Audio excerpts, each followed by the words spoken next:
All right. So I think we're recording. Zach, thank you so much for coming on today and talking with us. Yeah, thanks for having me on, Kevin. Absolutely. So I'm going to do a quick little introduction here for you, Zach, and correct me if I have anything missing. But so Zach's an ultramarathoner, which basically means he warms up with a traditional marathon. Uh, he holds the American record in the 100 mile race, right? Under 12 hours. Yeah. So, so I was doing a little bit of math.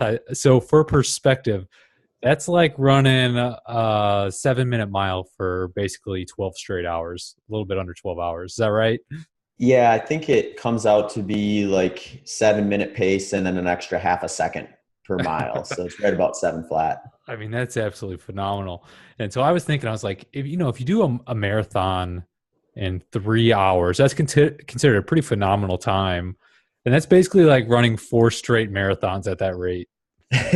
Yeah, it's always interesting because I think when I'm talking to like other ultra marathon runners, they have a little more like context, I think, in terms of like, 100 miles and things like that. But sometimes you'll tell someone who's just kind of not really into ultra running or kind of new to the running community, and it doesn't necessarily register in their mind. But then if you put it in context, like that's like qualifying for Boston, like almost 3 times, 4 times in a row, then they're like, Exactly. oh, okay. Like it's just an absolutely phenomenal feat. Yeah, it's interesting. The sport of ultra running is really a little bit of a goofy one in my opinion because we have these. It's small enough sport. It's certainly grown quite a bit in the last decade or so, but it's still small enough where we can't really compartmentalize too much. But within the sport, you can have anything from like a 50-kilometer race Right. that goes through like huge mountain passes, and you're climbing and descending like over 10,000 feet. Then you can have like a 6-day event where you get these guys and gals who are just trying to see how far they can get in 6 days, and it's on like a flat 400-meter track or something like that. So when you kind of put those two like setups next to each other, you'd be like, those are almost two different sports. It's like the only similarity really is you're moving your body, you're self-propelled. So It it is really, interesting to kind yeah. of look at like what people are doing in the different aspects of the sport or the different like types of races and things like that, and kind of learn from that, and try different types of ultra marathons. So I was actually a cross country runner in high school, and one of the things that what sticks out the most to cross country runners is, your times. We ran, you race 5K, which for you is basically a sprint, but so 5K, which is basically 3.2 miles. Uh, but the biggest factor is the undulation. So if you're running tons of hills, like that would make all the difference versus Mhm. what you would do on a track. Yeah, It yeah. doesn't register unless you're actually doing those races. Yeah, it's like a totally different approach to building up for a race, and I'm experiencing that firsthand right now. Historically, I've done a lot, or not a lot, well, a lot, I guess, trail races. But really, in terms of just like kind of building a program to peak for what I'd call like a mountain trail race, Hmm. like winter, kind of spring, early summer time frame of this year is the first time I've really kind of put a full cycle on a trail mountain program, Yep. because I'm preparing for a race out in California called the Western States 100, and that race has like a little bit of everything. You climb up this steep like ski hill into the high country up to like just over 9,000 feet. You kind of hang out in the high country for a while before you descend down into this canyon section where you just kind of go up and down for a few hours. And it's like you definitely have to have climbing and descending skills and at least a little bit of technical running skill as well. So Yep. just kind of the trajectory of uh, like going through a program in a different way has been really eye opening to me. Hmm. Yep. So if it's all right with you, one of the things I want to talk about, and I have a few notes on a few things here, and that well, we can just go on tangents if that's what we want to do. But Sure. one of the things I want to talk about is your podcast that you're running. It's called the HPO, for Human Performance Outliers podcast, for those listening, and it's a podcast that I've been listening to. And I'll tell you. why I have thoroughly been enjoying it. And so, for some context for our listeners, Zach is an ultramarathoner. That is a very unique kind of performance training. His co-host, Dr. Shaun Baker, he's an orthopedic surgeon, but his training would be considered likely the polar opposite. It's very, very glycolytic, high intensity, explosive kinds of training. He has world records on the Concept 2 rower.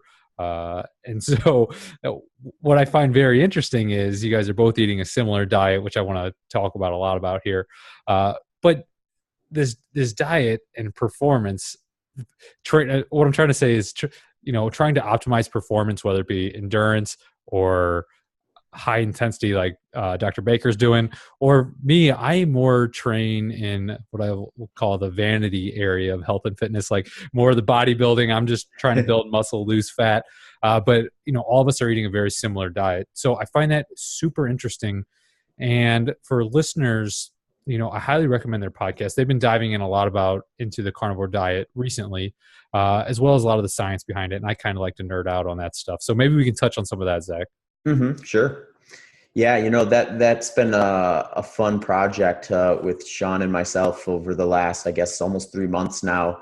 I think we just released our 15th episode yesterday, so we're kind of getting some momentum behind it now. But yeah, it was one of those things where when I first started ultra running, I started out with a more traditional kind of high carbohydrate endurance type nutrition program. And when I went into the high fat approach after doing it for about a year or so, I guess I more or less kind of found myself in a couple different niches, like the ultra running niche, as well as this kind of, at the time, this was almost 7 years ago. So at the time it was kind of like, what is this bozo doing eating so low carbohydrate?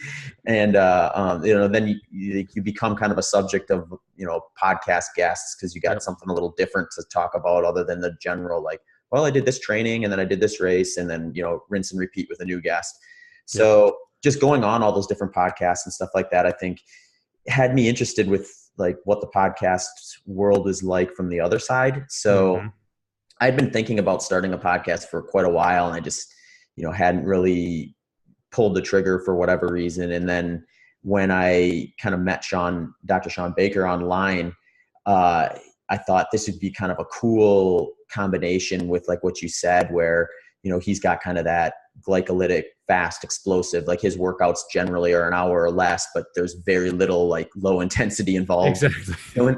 And my workouts, sometimes like, if I'm peaking for a race, I might do a workout or a long run that, eclipses 6-7 hours sometimes. So it's like a full-time job that yeah, it can be. You gotta sink some time into it. And, ironically enough, that's how I actually got into listening to podcasts too, is I was looking at my training schedule, and, back then I was a full-time teacher too. And I was like, gosh, I'm spending sometimes upwards of 20 hours a week working out. It's like, there's gotta be a way to kill two birds with one stone here. And, since a lot of my stuff is aerobically based, is you can kind of tune into something, and sometimes it's a nice little distraction. So ironically, it was around the same time I was getting interested in nutrition and stuff like that too. So I just loaded up the iPod with a bunch of different podcasts. And then when something interested me, I kind of would fact check their research and stuff that they posted, show notes and all that. And then that eventually kind of led me to the nutrition approach that I'm doing right now. Yep. And so as one of the things I wanted to talk to you about, because when I'm listening to your podcast, obviously Dr. Shaun Baker, he's a medical doctor. He's got, study and background in human physiology and anatomy and biochemistry and such. But man, I'm always super impressed by your questions and knowledge of how the body works. That I'm like, man, Zach is asking like all these amazing questions, like ones that pop up to my head that I would ask the guest. And it's like, you're nailing them. So maybe we dive into a little bit of some physiology stuff here in a little bit, because I have some questions. Yeah, no, that'd be fun. It's interesting to me because when I was younger, I hated science. It was like probably my least favorite subject. And it was an eye-opening and kind of more of an enlightening experience for me when I realized it's not about the subject as to whether you hate it or not. It's about tying it to something you're interested in. It really is. Well, yeah, once you tie it to something you're interested in, you'll go down all the rabbit holes. So, guys like Dr. Baker and some of our guests like Dr. Ben Bickman, those guys have a much deeper knowledge of some of the like real get into the weeds type scientific stuff. And I think that's probably clear on the podcasts, but I'm hanging on by a thread sometimes. I'd But say you're doing way more than hanging on by a thread. I'm seriously impressed in every episode. yeah, I've got a good enough grasp where I can usually pick up on some ideas of like, okay, how does this relate to an endurance runner? How does this relate to an athlete? Yep. And then I can kind of ask, I guess, a question that would maybe more or less address what someone who doesn't have a PhD in a science field Yep. would be thinking. And I think that's probably helpful because, if we get too deep into some of the real, hardcore stuff, something you could lose listeners who haven't had that laid out to them yet. So I try to fill that gap as much as possible. Yeah. So, hey, if we can rewind just a little bit. So about 7 years ago, you switched from the traditional carb loading, I did it in cross country before a race, you carb load the night before, etc., to a high fat, low carb diet. What triggered that? Was it research, or were you not performing as well as you wanted? Like what led to that initial testing? Yeah, I think what I started to notice is what maybe a lot of other athletes that are trying to kind of perform at a maximum potential notice a little bit later, or they, at the very least, they just push off until the wheels kind of come off. Mm-hmm. I've always been kind of a curious person. So when I started to notice some really goofy things for like someone who's 24, 25 years old. And when I say goofy, I mean like, I'd wake up 3 or 4 times a night because I'd have to go to the bathroom, or just restless and things like that. And a lot of extra swelling in like my ankles and legs after big training blocks and races. Yep. And then, like I said earlier, I was a school teacher at the time. So when I was working, I would have like big energy swings throughout the course of the day where I'd feel really good, or I'd feel like, oh man, I could lay down and take a nap right on the floor here if it wasn't inappropriate. Yep. So I just kind of noticed like, that's not ideal. Certainly not for someone in their mid-20s. Like I should feel like I, have the most energy of my life at this point. And I think when you're doing ultra endurance sport, or just endurance in general, like sometimes it's really easy to see those things and say, hey, this is just a reality of finding your max potential. Yep. You kind of, you make an excuse that health is kind of a bit of a sacrifice for what you're trying to do athletically. And I will never say running 100 miles at max effort, or when I say max effort, I mean just going as hard as you can for 100 miles, not like trying to sprint the thing, but like, going to the well in a 100-mile race is an uphill battle. It's not, I've hit the margin of diminishing returns. It's not something like, no matter how good your diet is, it's probably not something that's going to make me live longer. So in my eyes, it's like, I want to do what I enjoy. That's part of life. But I want to make sure I can minimize the amount of damage I'm doing if the activity I enjoy could potentially be, harmful to me by kind of pushing your body, beyond what it's probably intended to do on a regular basis. So you kind of, with that context, I was in love with the sport. I was just getting started. I did not want to have to cut back on training and racing if I didn't have to. So my first kind of avenue was, let's see if I can address this nutritionally. Yep. And if that works, awesome. If not, I can always revisit. I can always go back to my old nutrition plan. I can always restructure my training and stuff and try to make it more sustainable on that. And if I need to, and like I kind of said before, at that same time, I had started listening to a lot of podcasts, and, I picked up on some of the stuff, some of the work by Dr. Jeff Olick and Dr. Stephen Finney. Yep. And some of the stuff that they mentioned kind of was like rang in my head as, okay, that sounds like it, from what they're saying, that might clear up some of the stuff that's, going on with me. So I thought, hey, let's give it a shot. And, I started out pretty cautious just because I was, I would, how like, type A endurance athletes, sometimes they get real kind of, I guess, more or less religious with their nutritional approach. And it's like, when you flip it on the head, it's kind of like, what do I do? Yep. But I kind of went forward with it. And, fortunately for me being able to stick with it, I noticed some pretty quick results from just the day-to-day type of stuff. So like I was probably on it for less than a week before I started kind of sleeping through the night consistently, which was a huge kind of like, you know, point of interest to me because the fact that I had been struggling to sleep through the night was a new thing for me. Like historically before that, like when I was in high school and college and stuff, I had no problem just going to bed, sleeping 8-9 hours and waking Right. up the next morning. And that may be why that stuck out to me so much, because I used to be what I would consider like a really good sleeper. Um, So was your diet before you switched, was it a low fat diet? Basically moderate protein, high carb, low fat? Like how did your macros kind of break down? Yeah, the way I describe it is it was a whole food kind of high carb diet. So a Yep. lot of fruits, vegetables, healthy, quote unquote, healthy grains. Yep. You know, and macro wise, you know, I wasn't avoiding fat. Like, you know, some people I see there, and they tend to be the ones that kind of, I think, flip the switch metabolically a lot harder if they try to do a high fat approach where they're just consciously trying to Yep. keep fat as low as possible. 'Cause I wasn't avoiding fat, but I was conscious in my mind that I needed to get more carbs than anything. yep. So my carb windows were probably in that 60 to 70% range, Yep. and then probably a pretty even split between fat and protein with the remainder. So probably anywhere from 15 to 20% fat, 15 to 20% protein Yep. on any given day. And uh, you know, my first move was, you know, with the advice of Dr. Volek and Dr. Finney, was like, let's hit the reset button. So I essentially switched up all my food to kind of, you know, fit more or less that clinical ketogenic diet. Sure. Probably Um, 70, 80% fat. yep. Yeah. Uh-huh. And what I noticed was, like I kind of said, some of those day-to-day things started to clear up right away. Like I slept through the night. I had like consistent, even energy levels at work. It took me probably a little longer, maybe 3 to 4 weeks, to really flip the switch in exercising. You know, one thing I'm always pretty vocal about when I'm talking to someone who's looking to take it on is the best time to switch is when you can have like an off season, or you're at a Yes. point where you're about to slowly build up, because Yep. when you flip your nutrition on its head that much, you're creating a stressor in your body. And until your body kind of figures that out, it's going to be an additional stress on top of what else you're doing. So if you try to implement this in your most stressful point of year, it can backfire on you pretty easily. Yep. Yep.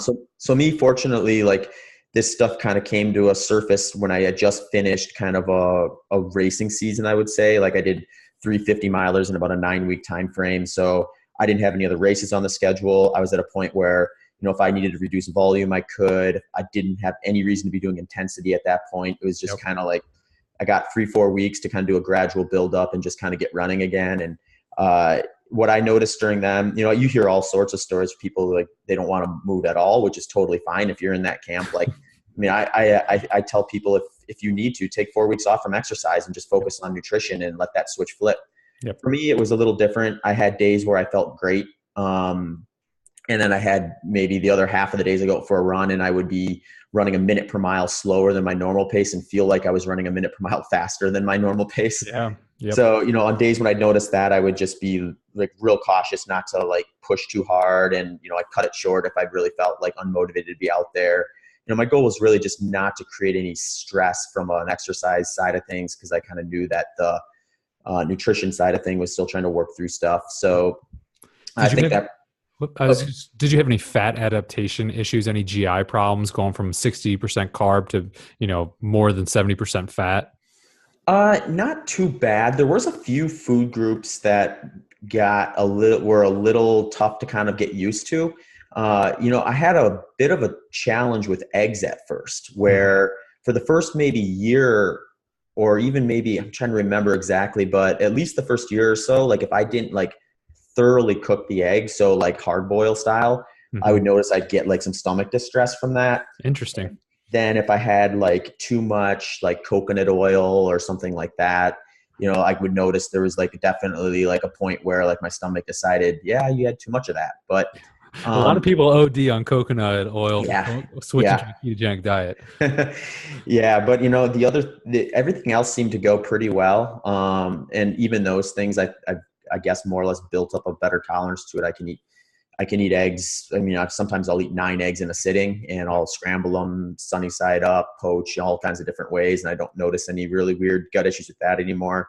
So it might've just been kind of my body reprogramming the amount of like, you know, bile and stuff like that Yep. gets secreted to help digest some of those type of food groups that it just wasn't being asked to do in the past. And, the other interesting thing that who knows if this was a contributor or not, but when you eat something, it kind of pings your body to release bile for digestion. Yep. So if you're eating like 6 times a day, you're going to ping your body and it's going to try to release that bile, but it's going to be like, it's not going to have recovered from the last ping.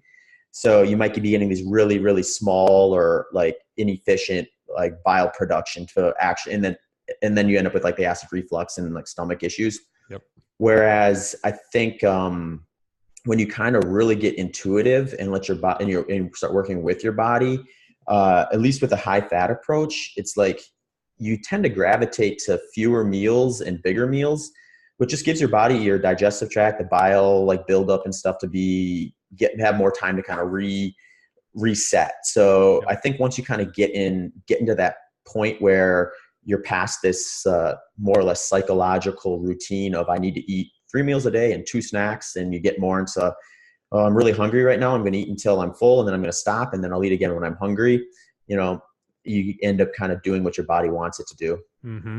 What I realize when people make a switch like this from a traditional diet to whether it be a carnivore diet or a ketogenic style diet, there's generally 2 very noticeable stages of adaptation. One is like the first month of getting fat adapted, fluid rebalancing, nutritionally adapted. And then the second one is like you mentioned, performance. And it sounds like adapting to performance took you longer. It took me longer as far as the gym. I was not lifting near the weight or the intensity. And it took, probably 2 full months, 8+ weeks until I recovered my previous training ability and then, took off from there. So how long did it kind of take you for your performance to catch up? Yeah, it's really interesting. And if your listeners really want to kind of do a deep dive, I would recommend checking out Dominic D'Agostino's stuff. Yeah. He's done a lot of he's been a really good vocal person in terms of, give it time to adapt. And, you might have to be a lot more patient than you think. For me, I think I noticed a performance kind of balance where I felt like I was kind of back to the level I was on the high carb diet within a couple of months. But I also remember like when I had been doing it for probably almost 2 years, I had a season where I just felt like I found a new level of recovery and a new level of just being able to kind of like hit some really hard workouts, bounce back, do a race. And some of it could have also just been adaptation to the sport too, because I'd been in the sport then for about 2.5 years. So there's likely a few things at play there. But one thing that really kind of clicked for me was in 2013, I was actually peaking for this race that I'd won the prior year. It was the 50-mile US Championships called the Tussey Mountain Back 50 mile. Mm-hmm. And I had a really good training block going into that. And I had done some workouts that I had never hit before in terms of kind of paces and duration and stuff like that. And I did that race and I had a really good day. I ended up getting second to a guy named Matt Flaherty, who he absolutely nailed it that day. And he's a solid 50 miler when he's on. Yep. So my first thought was like, I regressed. I got second instead of first like I did the year before. I didn't really kind of contextualize how good of a race I actually had that year. And I probably should have, because they actually had changed the course a little bit and it was a little harder. How'd your time compare? It was faster. I'm trying to remember how much. But you were faster. Yeah, I ran I think it was like 14 minutes faster too. So yep. I should have probably been a little more open-minded about a little easier on yourself. Yeah. yeah. But at that point I was kind of like, that was the race I was peaking for. I really didn't have a whole lot of plans for the rest of the year. Yep. So being kind of curious, like I mentioned before, there was a couple local races near my house when I was living in Wisconsin. I was like, I kind of want to really test the recovery thing. So my original plan was I was going to do a 50 miler the following weekend and then try to do another one that following weekend, just see what would happen if I did 3 in 3 weekends. Yep.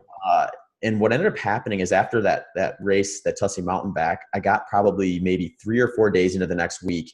And I felt so good that I decided to scrap the middle one, the one the following weekend, and just see what I could do, giving myself 13 days recovery. And I really didn't know what to expect. But I went to this race it's a really flat 50 miler in Chicago called the Chicago Lakefront 50 mile. Mm-hmm. And I remember it's pretty low key now. It actually renamed or kind of reprogrammed. In the past, it's been like the host of some I think even the world record was set there, or the American record was. And so I went there thinking, okay, cool, this is a fast course. This matches my training really well. Yep. And I remember going out in the first mile thinking that I was just kind of like cruising at like maybe a 6:30 mile pace or something. And then I was probably about half a mile in. I looked down at my watch, and it showed that I was going 5:45 minute per mile pace. And I was like, you're really in my mind, cruising. I was like, okay, my perceived effort is skewed a little bit here. But I kind of realized that pace was probably a little aggressive for where I was at. And kind of just realistically, after having done what was supposed to be my peak race less than 2 weeks earlier. So I slowed down a little bit, but I ended up just having a solid day there and averaged about 6:15 per mile pretty consistently throughout, and ran a 5-hour, 12-minute 50 miler, which for me, I was excited about. I mean, there's guys who've just slayed 50 miles in the past, especially back in the day when flat road ultras were more popular. There's guys like Bruce Fordyce and Barney Klecker have gotten down into like the low 450 range. Yep.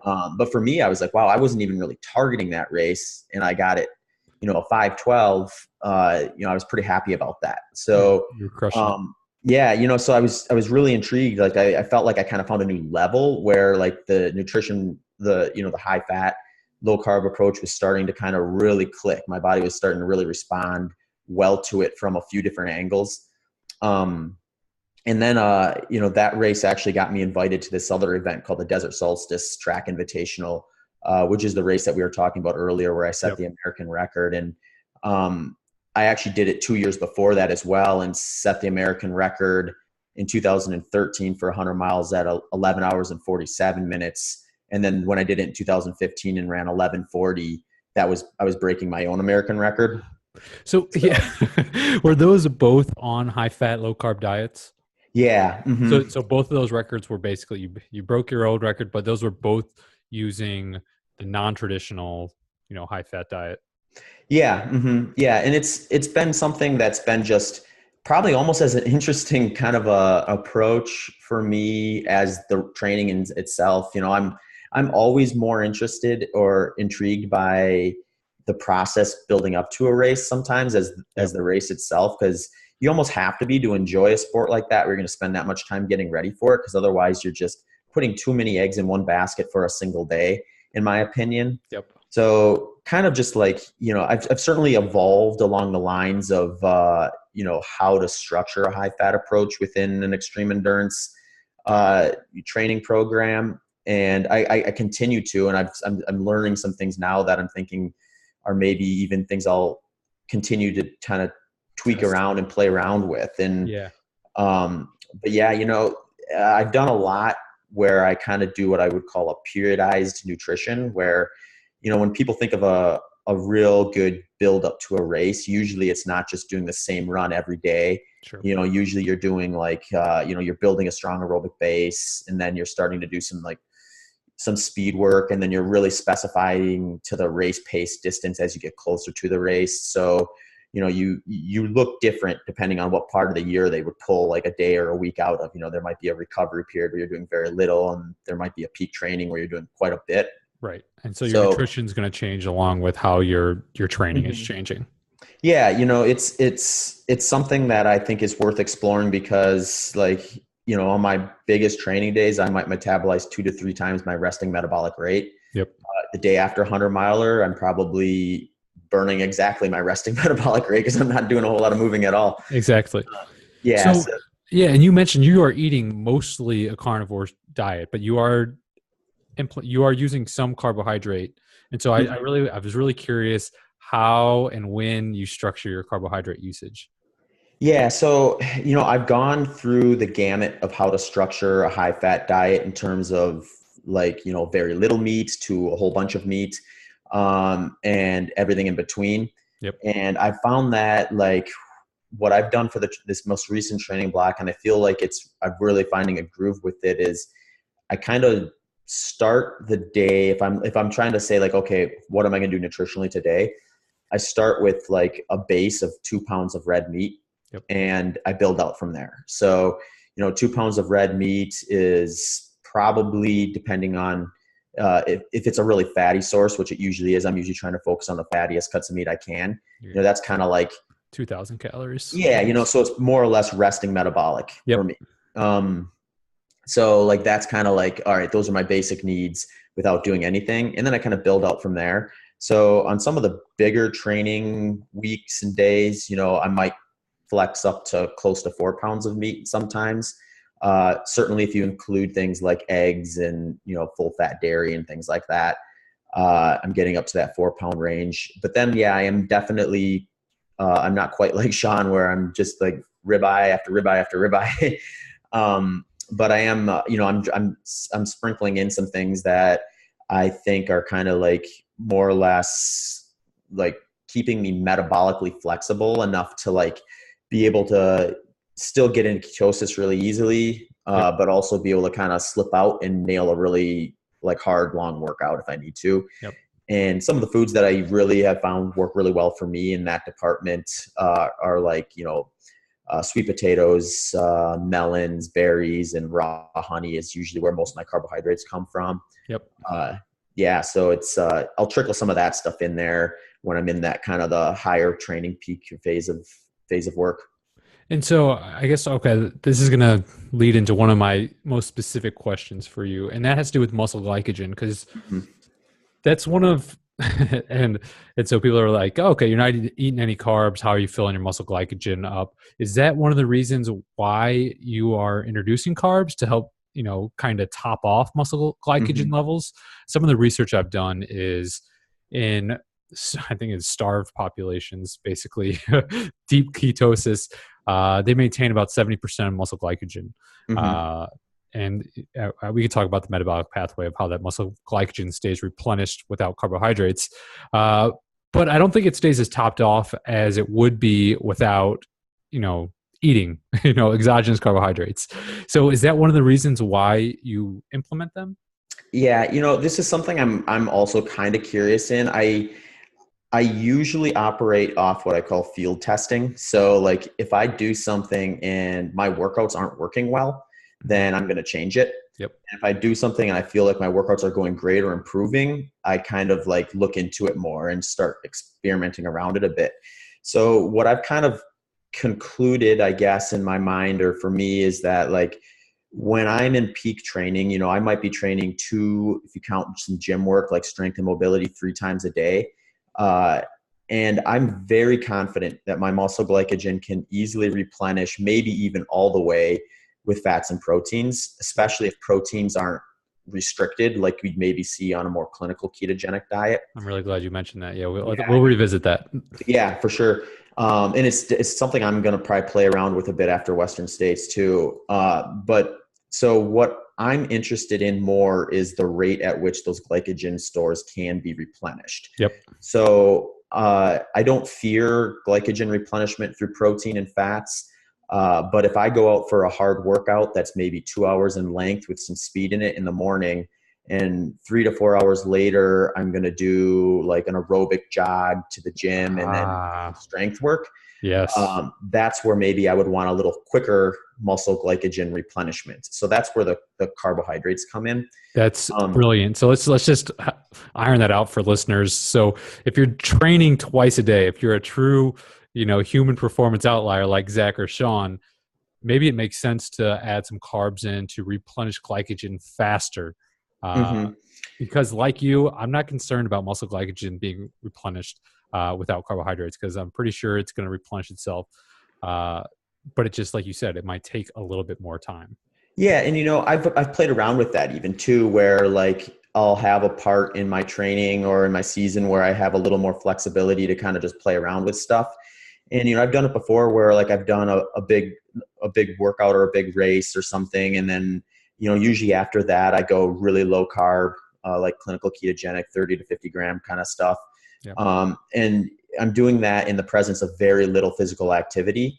So if I do that and spend like, 3 or 4 days just recovering from the muscle damage from that specific event, if I could go out that fourth day and do a 400-meter workout on a track, which is very glycolytic, Yep. and I can nail that workout. It's not a question for me of whether I can restore my glycogen through fat and protein. It's a question of like what I said before is like, how quickly do I need to do it?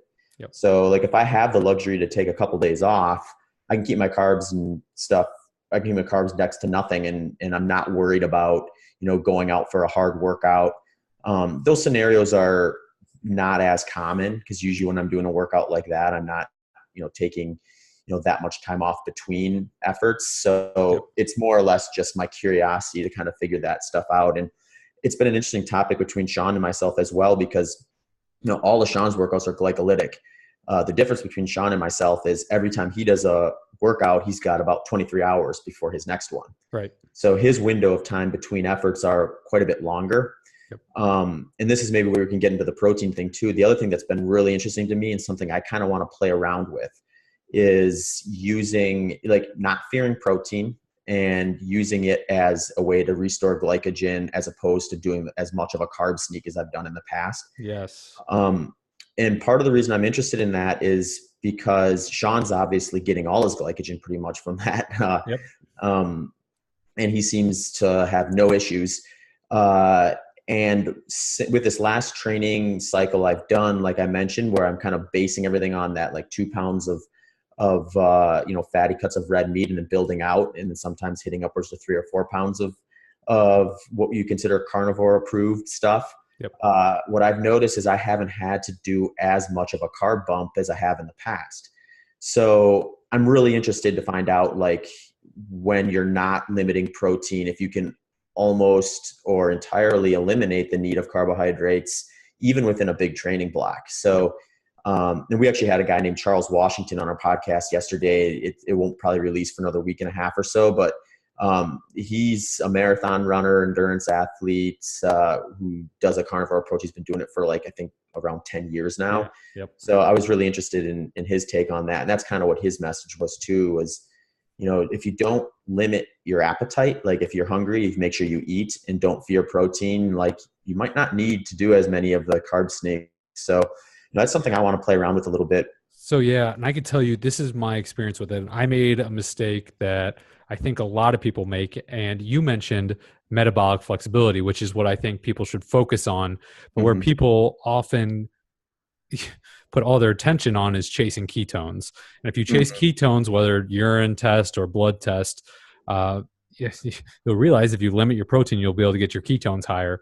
But, as some of my listeners mentioned, I've talked about, I did a very strict ketogenic protocol, and I was chasing ketones for not body composition reasons, but for brain performance. I wanted to test to be like, could I get more? Because long story short, I was trying to get as much brain power as I could. And I, wasted away over 20 pounds of muscle in a short amount of time by limiting protein to about 0.75 grams per lean body pound. And it was, I learned the lesson the hard way. But now, someone that would look at my diet would say, well, you're eating way too much protein, at least to be in a ketogenic diet. But I build muscle, I lose fat, I feel great, and I eat way more protein than most, ketogenic, even carnivores. I'll even go towards not even all ribeyes, even include some leaner cuts of, red meat. I'll even sneak a piece of chicken in, even though I don't do that a lot, but I have a much higher protein intake than most people. And I think there's going to be individual variation in how people perform in their protein to fat ratios. But in general, when I tell people, and most people come to ketogenic or carnivore for various reasons, but the most popular is, they want to lose fat. And I think limiting protein, or that being afraid of protein and chasing ketones, is one of the biggest mistakes that I see, time and again. Yeah. And it's,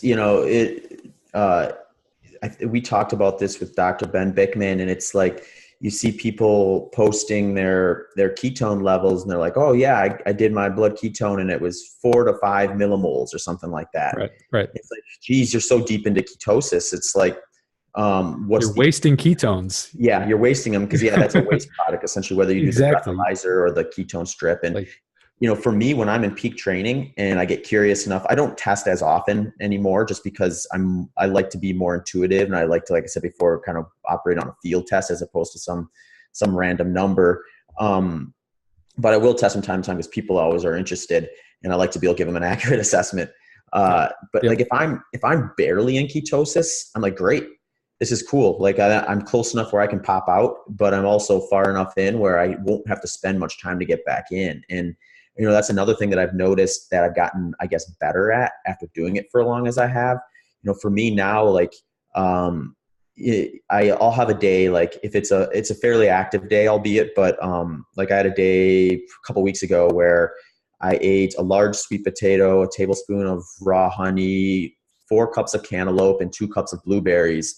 And the next day I did a workout, and when I got back, it was in the level of ketosis. Yeah. So it was like, it's pretty easy for me to move in and out. And I like walking that kind of line where if I need a punch of high gear, I've got very good access to that.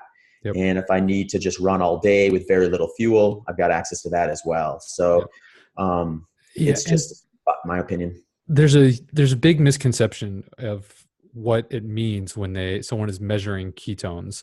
And so you could measure 0 ketones when you do a test, but you don't realize you could still be running off fatty acids. And so, a good way to think about ketosis is these ketones are from incomplete fatty acid oxidation, which means it's basically a spillover mechanism.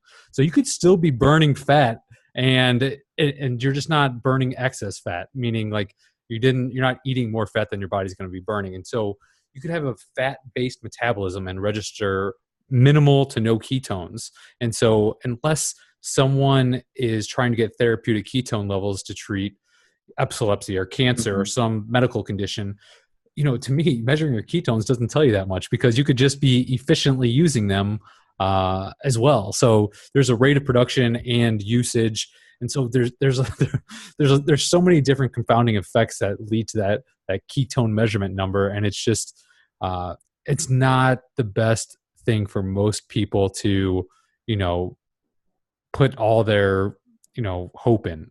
Yeah. It's interesting because and it makes perfect sense when you look at it. Cause when you look at like a clinical ketogenic diet protocol of like 30 to 50 grams a day, that was designed for people who are dealing with these less than ideal situations like type 2 diabetics, epileptic seizures, metabolic disorders, and things like that. That's what that program was originated for.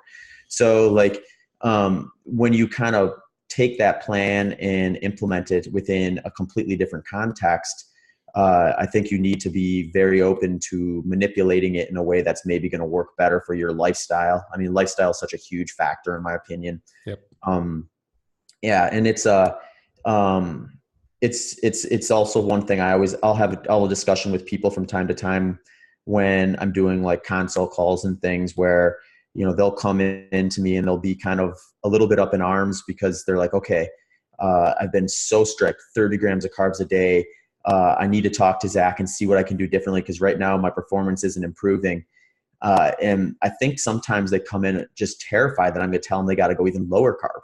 Yeah, exactly. It's like, yeah. And then I think they kind of walk away a little relieved when I say like, no, that's probably not the move. You're probably as fat adapted as you can get.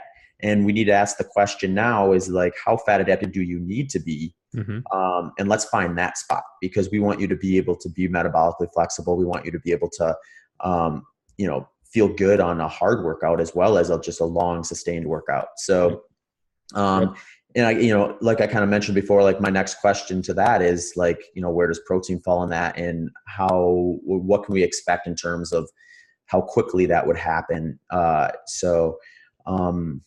It'll be fun, like I guess N equals 1 experiment that I think I'm going to take on after Western States and just kind of kind of continue that experiment with protein.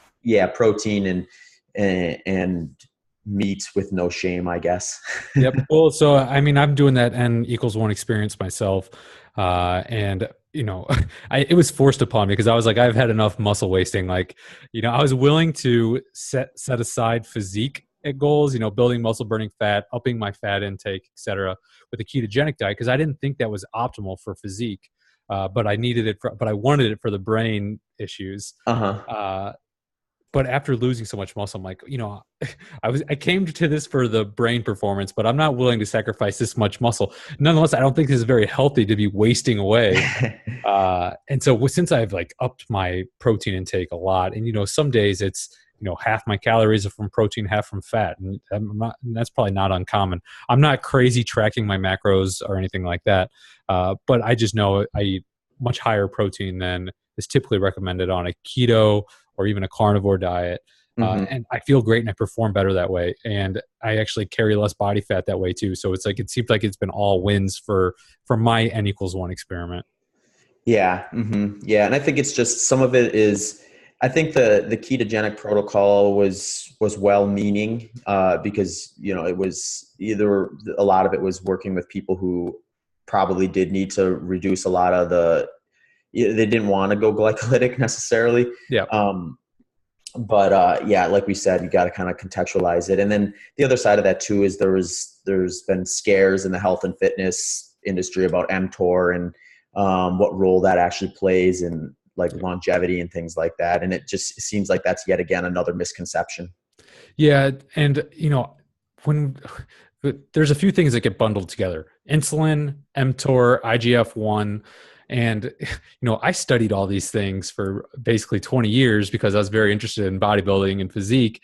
And these are all things bodybuilders like see as good. Like these are growth hormones. These are things that are going to make our muscles grow. So it depends at the lens that you're looking at it from. Like if you're training and you need repair and you need growth, like these are good things. If you're sedentary and these growth hormones are used to growing fat and adipose and cancer, then an oncologist is going to have a completely different view of these hormones than someone that is very active and training a lot. So context. I sound like a broken record about context but it really does. It matters. Yeah. Yeah. What is your thoughts on that with like someone who is more or less, like at best, like, working out like 3 times a week for 30 minutes or something like that, and just trying to like, get away from an obese, lifestyle. Like, cause I think it's, who is it that, does a lot of the higher protein stuff for like a limited amount of time just to kind of get things going. And then they gradually kind of renormalize it a little bit. Yep. I actually think the reduction of carbohydrate is more important than a fat to protein ratio. And it's especially for the population you're talking about, is obese, type 2 diabetes, all kinds of health problems. And the reason is when you limit protein is probably the most satiating macronutrient that you can eat. And when you limit that, then it's going to be made up by, with fat. Then you're going to eat more fat. You'll tend to, consume more calories. So, someone that's obese, first of all, getting rid of carbohydrates is going to take them very, very far. And they don't even need to worry about protein fat ratios. But, I wouldn't limit protein even in that population. Mm-hmm. Yeah. Yeah. Ted Naiman is the guy I was thinking about. He's yeah, a sure. protein guy. But yeah, so yeah, that's always interesting to me. Cause like my thought is too, like, obviously you don't want to send too strong of a message of scarcity. I don't think, but if you're someone who's walking around like 30, 40, 50% body fat, like, that's a lot of fuel. That's a lot of fat fuel. A lot of fat fuel that you got strapped on you. Right. And to give that perspective too, sometimes the message I'll hear in the endurance world is you can get some pretty lean athletes, and it'll be someone, well, I'm too skinny to do a high fat approach because I don't have enough body fat, or I don't have any body fat. It's like, no, like even at your absolute leanest, you could get through a really long endurance event on just fat if you needed to. Yep. You probably want to fuel back up afterwards, but that is your big quote unquote unexhaustible fuel source for most purposes. So exactly. Yeah. So like, someone who's, clinically obese, they've got, God knows how many days, weeks, months, years, Exactly. maybe a fuel kind of there that can get utilized. So I think you get your body really good at being able to metabolize that. And then, you can probably abstain from exogenous sources of it if you really want to kind of whittle away at that. Yep. Yep. So, Zach, we're getting close to time here, but I have one question that I really wanted to dive in with you because you mentioned it earlier as one of the reasons why you even started, and that's sleep. So, I've treated sleep disorders, specifically obstructive sleep apnea, Mm-hmm. and I've always been interested in sleep. And one of the things that I have noticed and I've struggled with in the past, especially in this physique bodybuilding world, is when body fat gets too low, Mm-hmm. my sleep is just terrible. So has your sleep been consistently improved with a higher fat diet, removing the carbs? Because as a ultra marathoner, your body fat's pretty low. And so I'm wondering if what do you think about that? Because, I have thoughts around sleep disturbances, excessive training, low body fat, things that may not be optimal for sleep. Yeah, yeah. No, it's an issue. And I think like you kind of have to, especially with the way that I'm training, there's a few things I'm usually pretty cautious about. Try to avoid doing too much workout close to dusk or after dark, because that tends to rev me up and then I have a little harder time sleeping. Mm, Sometimes what I've noticed in the past is if I let my carbs go kind of like super low, ketogenic low, zero carb kind of a setup, yep. that sometimes will disrupt sleep when I'm getting really lean. And usually the fix for that, and the fix that I've used with other folks, is, just kind of push the carbs you are going to eat back towards the end of the day. And that usually Yep. fixes it. So it's kind of like more or less a carb backloading approach, I Yep. guess. Yep. But some of it too is like, I recognize it as a sign. It's like when I'm training really hard, I'm definitely, getting to that point where like there's potentially a margin of diminishing returns and how much you do and how much you get back from it. Right. And my goal is always to kind of micro stress improve, and then do your due diligence and giving yourself enough time to kind of spend a longer time micro stressing and getting yourself to the point you want to be, rather than just like kind of hitting the gas full throttle and trying to cram everything into a few weeks to try to get ready for something that you didn't, take enough time to prepare for. Yep. So when I'm in peak training and stuff like that, if I have a night where I don't sleep very good, I kind of take that as a bit of a sign, like, all right, you stressed yourself enough somewhere. Back off for a day, maybe do a deload week, Yep. and make sure that sleep kind of gets back so you don't kind of couple 2, 3, 4 days in a row like that. Mm-hmm. And that's kind of the way I've usually used it. I use it kind of as the canary in the coal mine. If I have one night of bad sleep, it's like, okay, that's a sign. That's what my body's telling me something's off. Let's address that before I go and try to, nail a huge workout or something like that. And I think it's interesting in your context, in the bodybuilding context, because, when you get into that cutting phase, it's like, that's kind of that sports. It's the stress. It's the, Yeah. I think it has a lot to do with cortisol. I think the body, it has a stress response where it's, cortisol is basically to wake you up. It's an alert, Mhm. it's an alert hormone that's going to increase blood glucose. It's basically saying, go out, hunt, find me food. Get some food. I need to eat. Exactly. And so for some people, if they maintain too low of a body fat, they won't be able to sleep. But it's different, I find, for people that are going through adaptation symptoms. So if someone goes from a standard American diet to a carnivore diet, I almost would tell these people to expect some sleep disturbances because their cortisol is going to rise. Mhm. And a lot of times sleep patterns, it takes a bit before they re-regulate. Yeah.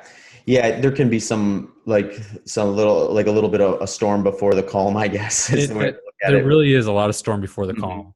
But that some of that does go back to what we talked about earlier as well, where like if you try to drop in a really big nutritional change on top of a very stressful time of year, you can probably expect to have some of that stuff Yeah, then for you're sure. compounding issues. Yeah. Yeah, if you're doing yourself probably a really big favor if when you switch your nutrition drastically, if you can remove another big stressor, because then at least you're kind of trying to find a balance that your body's used to. Yep. So, sometimes my question then is, were you a good sleeper already? In which case, then your stress levels are probably fairly well balanced. And then we just remove one stressor and put another one in there as you metabolically kind of adapt. But if they're coming in as a bad sleeper, it's like you might have to reduce more stress just to kind of get you back down to a balance or an equilibrium. Yeah. to be able to afford yourself the ability to kind of de-stress. But in some circumstances too, it might just be like you gotta, deal with it for a little bit as your body flips that metabolic switch, and it might just take a little longer because some of those cortisol spikes can be counterproductive when you're trying to get fat adapted as well. Yep. And it's one of the things that I struggle with is people that want to experiment with, whether ketogenic or carnivore diet. And I laid out basically a 30-day guide, but my problem is, 30 days is usually enough to get through initial adaptation symptoms. Mm-hmm. But the things like you've mentioned, like performance, other things, hormone regulation, they take longer than that. It could take Mm-hmm. months. It could even take years for some people, depending on the amount of metabolic damage. But you can't tell someone like, all right, let's do a 2-year experiment. Put your head down. That's a lot to ask for people. So it's something, I'm always like, well, give it 30 days. And it's like, if you see improvement in 30 days or, give it another 30 days, Mm-hmm. give it 90 days. But yeah, it's nice if we could bring the barrier down to entry. But some of the times the barrier to entry is kind of rough. But like you said, if you take out some extra stressors, like don't go run 100 miles right after you switch your diet or something like that, some of those things could help. Yeah, for sure. Yeah. All right, Zach, we're at an hour, man. This has been great talking with you. Yeah, no, thanks for having me on. This has been a fun one. Yeah, this has been great. I'm sure a lot of people are going to love it, and they'll probably have questions. So if you want people to find you on social media, do you want them to? And if so, where can they find you? Yeah, no, that'd be great. If they head over to Instagram, it's just Zach, Zach Bitter, Bittr, or at, I guess. And then Twitter, it's just at ZBitter. Yeah. Those are two spots I'm pretty frequent on. Or if they want links to that or to check out some of my stuff, my website's just zachbitter.com. Yep. And I'll put links in on the website in the show notes. And Zach, it's nice to have you on Twitter because that's what I always say. I feel like I'm the only one there sometimes. So it's nice, nice that you're on Twitter too. Of course, Instagram's the place to be. So all of these links will be in the show notes. And I would highly recommend checking out the Human Performance Outlier that Zach hosts with Dr. Shaun Baker because it's really good. I've learned a ton from you guys. And so I appreciate that. And Zach, thank you for the time. All right. Yeah. Thanks, Kevin. Thanks for having me on. Have a great day. See you, Zach. Bye-bye.